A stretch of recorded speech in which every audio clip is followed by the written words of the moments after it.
मित्रों नमस्कार। आज का ये वीडियो है एक संत की वसीयत पर। वैसे तो संत कभी कोई वसीयत लिखते नहीं, कम से कम मैंने कभी नहीं पढ़ी, लेकिन स्वामी रामसुख दास जी एक बहुत बड़े संत हुए भारत में। उन्होंने अपनी वसीयत लिखी थी, 6 पेज की वसीयत थी, जो कि आज भी आनंद आश्रम रानी बाजार बीकानेर में राजस्थान में संरक्षित है। तो उस वसीयत को 2000 स्वामी रामसुख दास जी करीब 101-102 साल तक जीवित रहे। 1994 में उनका जन्म हुआ था और 2005 में जो है वो उनका शरीर शांत हुआ। तो 2005 में ही गीता प्रेस ने उनकी वसीयत छापी थी, जो कि उसका मुख्य पृष्ठ जो है इस वीडियो के बगल में दिया हुआ है। और इंटरनेट पे भी तमाम जगह जो है ये वसीयत कोई फ्री में पढ़ सकता है। अब तक इसकी 8.5 लाख कॉपी छप चुकी हैं, 8.5 लाख कॉपी बिक चुकी हैं, मोर देन 8.5 lakhs। तो 8.5 लाख कॉपी किसी की वसीयत की बिक जाए, ये तो मैं समझता हूँ कोई वर्ल्ड रिकॉर्ड होगा, क्योंकि ये बेस्ट सेलर है। मुझे नहीं मालूम किसी की वसीयत की कॉपी इतनी ज्यादा जो है बिकी होंगी, और वो लगातार उसकी मांग चलती जा रही है। तो उसका एक प्रधान कारण ये है कि ये जो उनकी वसीयत है स्वामी रामसुख दास जी की, ये बड़ी शिक्षाप्रद है। स्वामी रामसुख नहीं थे, लेकिन उनकी वसीयत बड़ी शिक्षाप्रद है, और शायद इसी कारण से जो है गीता प्रेस ने इसको छापा भी, प्रकाशित किया। अब तक ये 47 टाइम्स इसका रिप्रिंट हो चुका है।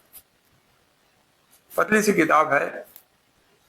अच्छा, स्वामी रामसुख दास जी गीता प्रेस की पत्रिका, जो उनका फ्लैगशिप मंथली है, हिंदी मंथली कल्याण, उसके कुछ समय संपादक भी रहे। कल्याण के पहले संपादक थे श्री हनुमान प्रसाद पोद्दार जी, जो कि जब कल्याण निकलना शुरू हुई 1926 में, तब से लेकर के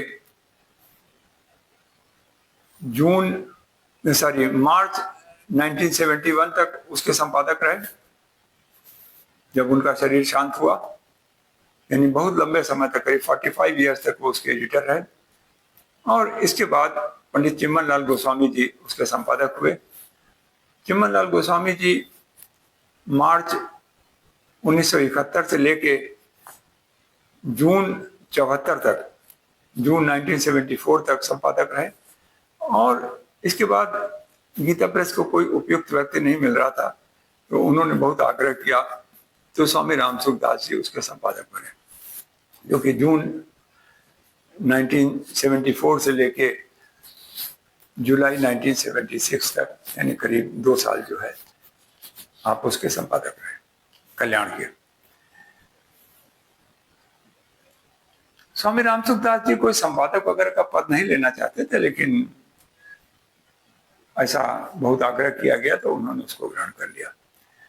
तो स्वामी रामसुख दास जी ने अपनी जीवनी में लिखा, अपनी वसीयत में लिखा, जो लिखा वो मैं आपको बता रहा हूँ और उसी से पढ़ के बता रहा हूँ। उन्होंने लिखा कि श्री भगवान की असीम अहेतु कृपा से ही जीव को मानव शरीर मिलता है। यानी भगवान की अत्यंत कृपा से ही मनुष्य को मानव शरीर मिलता है, नहीं तो कोई कुत्ता बिल्ली वगैरह हो जाता है, हाथी हो जाता है। और इस मानव शरीर का एकमात्र उद्देश्य होता है भगवत प्राप्ति। लेकिन जब मनुष्य को शरीर प्राप्त हो जाता है, ये मानव शरीर प्राप्त हो जाता है, तो अधिकतर वो जो है उस शरीर के में ही जो है सुख लेने लगता, उस शरीर का ही सुख लेने लगता, वो अपना उसका मुख्य उद्देश्य जो है वो भूल जाता है। और शरीर के सुख में जो सबसे बड़ा जो सूक्ष्म जो बात है जिससे शरीर सुख मिलता है वो है मान सम्मान और बड़ाई, कि मतलब लोग हमारा मान सम्मान करें, हमारी बड़ाई करें। इसको उन्होंने शुरू में ही लिखा है स्वामी राम सुखदास जी ने। और इस मान सम्मान बड़ाई, आजकल आप देखते होंगे तमाम लोग जो हैं ये प्राइज मिल जाए, वो प्राइज मिल जाए, ये सम्मान मिल जाए, वो सम्मान मिल जाए, उसके लिए दौड़ा करते हैं। और बल्कि कुछ सम्मान तो वो अपने लिए क्रिएट कराते हैं, हाँ, उसके लिए तमाम जो है अतिक्रम करते हैं। तो स्वामी राम सुखदास जी ने लिखा कि शरीर के सुखों में मान सम्मान, मान बड़ाई का सुख सबसे सूक्ष्म होता है। इसकी प्राप्ति के लिए वह मतलब मनुष्य जो है झूठ, कपट, बेईमानी आदि दुर्गुण दुराचार भी करने लग जाता है। यानी हर तरह के झूठ, दुराचार सब वो करेगा। और शरीर के नाम से प्रीता होने पे वो सिर्फ अपनी प्रशंसा और स्तुति सुनना चाहता है, कि वो मनुष्य चाहता है कि सब लोग उसकी प्रशंसा करें और वंदना करें, सब नमस्कार करें और उसका जो है नाम स्थायी हो जाए। तो स्वामी राम सुखदास जी इसके बारे में इस सब के खिलाफ थे। उन्होंने अपनी वसीयत में लिखा। अच्छा, आपको पहले तो ये बताते हैं कि स्वामी राम सुखदास जी अपना फोटो भी कहीं नहीं खिंचाते थे और अपनी फोटो खिंचाने के भी खिलाफ थे, उसके विरुद्ध थे। और उन्होंने अपनी वसीयत में लिखा कि जब मेरा अंतिम संस्कार हो तब भी कोई जो है फोटो आज मेरी न खींची जाए, उस अंतिम संस्कार की भी फोटो न खींची जाए। उन्होंने ये भी लिखा कि मेरी अंतिम संस्कार में जहां हो वहां कोई स्मारक न बनवाया जाए, और वहीं नहीं कहीं कोई स्मारक न बनवाया जाए हमारा। मेरे नाम से कोई चिकित्सालय, कोई किसी तरह का कुछ भी मेरे नाम से न किया जाए। मेरे नाम से किसी कोई दान वगैरह भी न ले।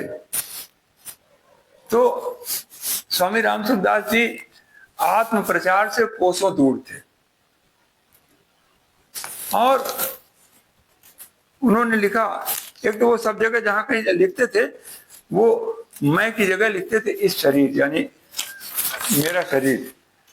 तो उन्होंने लिखा कि मेरे चित्र का कोई कैलेंडर वगैरह भी न बनाया जाए, क्योंकि वास्तव में मर्यादा पुरुषोत्तम भगवान श्री राम के चरित्र से बढ़कर किसी का चरित्र नहीं हो सकता।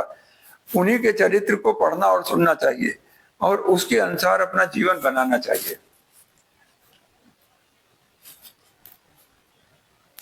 उन्होंने लिखा कि मैंने अपने व्यक्तिगत चित्र, स्मारक, जीवनी आदि का ही निषेध किया है, यानी कहीं कोई मेरी जीवनी भी न छापी जाए।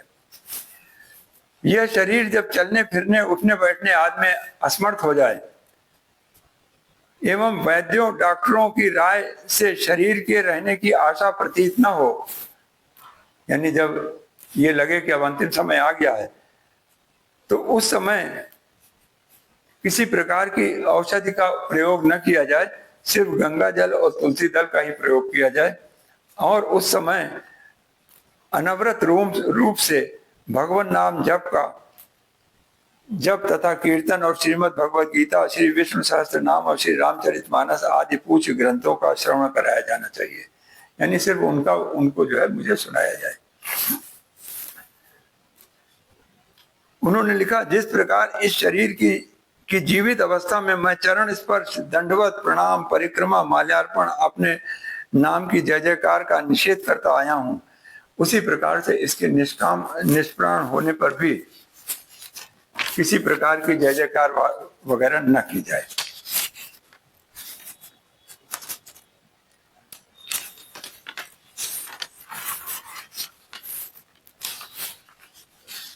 उन्होंने लिखा अपनी वसीयत में कि अंतिम संस्कार के समय इस शरीर की दैनिक उपयोगी सामग्री, यानी जैसे कपड़े, खड़ाऊं, जूते आदि को भी इस शरीर के साथ ही जला देना चाहिए तथा अवशिष्ट सामग्री, पुस्तकें, कमंडल आदि को पूजा में अथवा स्मृत के रूप में बिल्कुल नहीं रखना चाहिए, यानी मेरी कोई स्मृत न रखी जाए।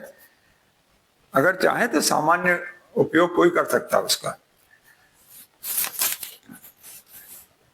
मेरी स्मृत में कहीं भी कोई गौशाला, पाठशाला, चिकित्सालय आदि सेवार्थ संस्थाएं नहीं बनाई जानी चाहिए। इस शरीर के शांत होने पर के बाद 17वीं मेला या महोत्सव आदि बिल्कुल नहीं करना चाहिए। यानी जिसमें जिससे हम लोग 13वीं करते हैं उनके यहाँ 17वीं होती होगी।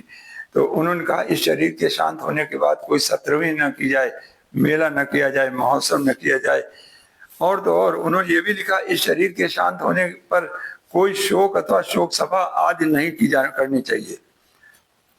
प्रत्येक 17 दिन तक सत्संग, भजन, कीर्तन, भगवान नाम जप, गीता पाठ, श्री रामचरितमानस का पाठ आदि किया जा सकता है। अच्छा, और उन्होंने कहा कि जब हम लोगों के यहाँ बरसी होती है, उन्होंने कहा जब 17वीं का भी निषेध है तो फिर बरसी आदि का भी निषेध है, हमारी कोई बरसी भी न की जाए। इस शरीर के शांत होने के बाद इस शरीर से संबंधित घटनाओं को जीवनी, स्मारिका, संस्मरण आज के किसी भी रूप में प्रकाशित नहीं किया जाना चाहिए। अंत में उन्होंने लिखा, मेरे जीवन काल में मेरे शरीर द्वारा शरीर से मेरे द्वारा मेरे शरीर से, वाणी से, मन से, जाने अनजाने में किसी को भी किसी प्रकार का कष्ट पहुंचा हो तो मैं उन सभी से विनम्र हृदय से करबद्ध क्षमा मांगता हूं।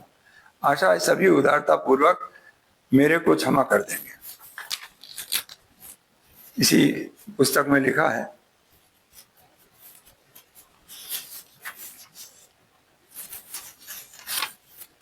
मैंने किसी भी व्यक्ति, संस्था, आश्रम आदि से व्यक्तिगत संबंध नहीं जोड़ा है।